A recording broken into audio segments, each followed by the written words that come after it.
তপতির cook হাউসে সবাইকে স্বাগত। আজ আমি আপনাদের বানিয়ে দেখাবো মশলা চিড়ে, মুচমুচে দোকানের মতো মশলা চিড়ে ভাজা। প্রথমে আমি মশলা তৈরি করে নিচ্ছি। মশলা তৈরি করার জন্য প্রথমে নিয়ে নিচ্ছি 2 চামচ ধনে, 2 চামচ মৌরি,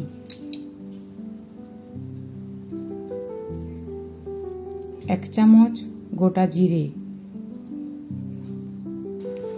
এরপর নিয়ে নিচ্ছি কাশ্মীরি লঙ্কার গুঁড়ো 1 চামচ, ব্ল্যাক সল্ট 1 চামচ, স্বাদ মতো লবণ, কালারের জন্য হলুদ গুঁড়ো, চাট মশলা 1 চামচ, সঙ্গে অল্প হিং দিচ্ছি, হিংটা অপশনাল। এরপর এটা ভালোভাবে পেস্ট করে গুঁড়ো করে নিয়েছি। আমি এখানে প্রায় 300 গ্রাম চিড়ে নিয়েছি। চিড়েটাকে ভালোভাবে এভাবে চালুনি দিয়ে পরিষ্কার করে নিলাম।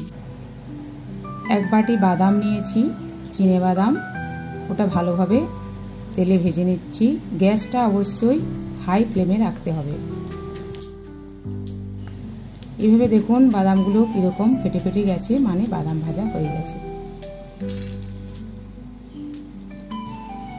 1/2 বাটি মতো বুট ডাল অর্থাৎ চানা ডাল নিয়ে নিয়েছি, এটাও ভালোভাবে ভেজে নিচ্ছি। আমি এখানে নারকেল নিয়েছি, শুকনো নারকেল আপনারা চাইলে নিতে পারেন, আমি এখানে কাঁচা নারকেলটাই ভেজে নিলাম। আর 10-12টা কাজু এভাবে একটু ভেঙে নিয়েছি, এগুলো ভেজে নিলাম।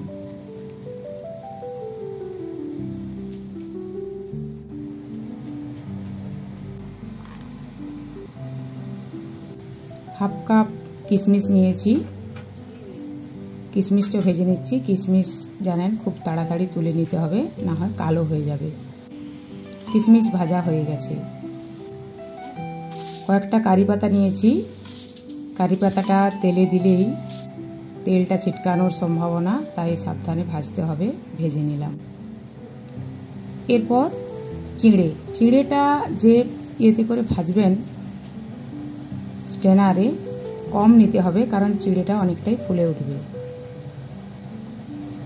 এই যে দেখুন চিড়ে ভাজা হয়ে গেছে।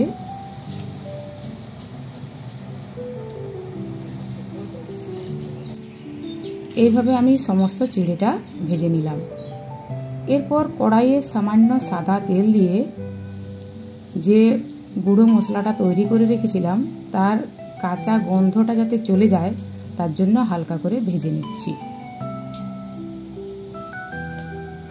চিড়ের উপর ওই ভেজে নেওয়া মশলাটা দিয়ে প্রথমে ভালোভাবে মেখে নিচ্ছি। অবশ্যই হালকা গরম অবস্থায় পুরো কাজটা করে নিতে হবে, তাহলে মশলাটা ভালো মিশে যাবে।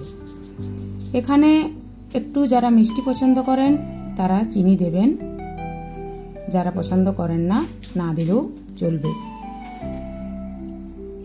এরপর আমি একটা বড় পাত্রে চিড়েগুলো ঢেলে নিয়ে বাকি যে ভেজে রেখেছিলাম সেই সব উপকরণ দিয়ে ভালোভাবে মিশিয়ে নিচ্ছি।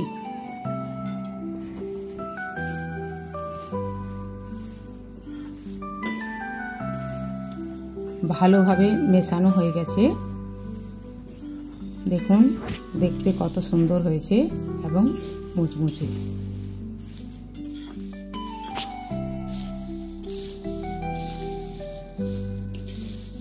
দেখুন এর রংটা কত সুন্দর হয়েছে, দেখতে কত সুন্দর লাগছে। আর এটা কৌটোয় ভরে অনেক দিন পর্যন্ত রেখে খেতে পারবেন। ভিডিওটি ভালো লাগলে লাইক, কমেন্ট, শেয়ার করবেন। আর যারা আমার চ্যানেলে নতুন তাদের সাবস্ক্রাইব করার অনুরোধ রইল।